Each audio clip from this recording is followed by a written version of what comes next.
ضلع तलागंग के इलाका धोलर में कारपेट रोड का शानदार इफ्तिताह।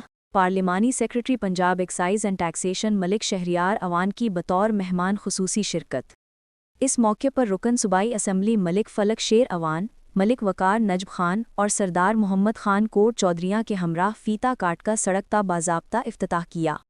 तकरीब की मेज़बानी चेयरमैन मलिक सज्जाद धोलर, झेलदार मलिक आसिम और मलिक मुहसिन ने की, जबकि तकरीब में इलाके की मारूफ सियासी व समाजी शख्सियात मलिक फ़ैरूज़ खान दूदियाल, अरशद कोटगला, मलिक ज़ुल्फ़िकार मरजान, मलिक बिलाल टमन, मलिक अब्दुल बासित, मलिक गुलबहार, मलिक ज़काउल्लाह, हकीम आतिफ़ मुल्तान खुर्द, मलिक अनवार शाह मोहम्मद वाली, मलिक तैमूर बुढ़याल, पंजाब पुलिस, सादत खान ढोक पठान, मलिक वज़ीर धौलर, मलिक ज़ियादत धौलर, मलिक इकराम सब्बाल, अहमद नवाज़, मलिक वसीम एडवोकेट, मलिक असद रज़ा समेत दीगर ने शिरकत की।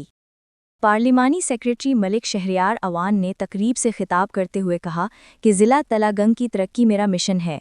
वज़ीर आला पंजाब मुहतरमा मरियम नवाज़ शरीफ के विजन के मुताबिक अब देही इलाके भी तरक्की के सफ़र में शामिल हो चुके हैं।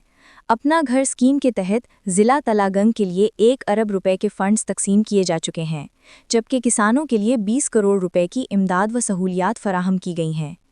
मलिक शहरियार अवान ने ऐलान किया कि जल्द ज़िला तलागंग में इलेक्ट्रिक बस सर्विस शुरू की जा रही है, जो टम्मन, मियांवली, सरगोधा और रावलपिंडी रोड्स पर रवां-दवां होगी। इस सर्विस में ख़वातीन, बुज़ुर्गों और तलबा के लिए सफ़र मुफ्त होगा। धोलर और मूगला के अवाम से किए गए वादे याद हैं। 3 साल बाद जब वापस आऊँगा तो सुर्खरू होकर आऊँगा। सरदार ग़ुलाम अब्बास और मलिक फ़लक शेर अवान के साथ हम एक पेज पर हैं और ज़िला तलागंग की महरूमियों के ख़ात्मे के लिए मुत्तहिद हैं।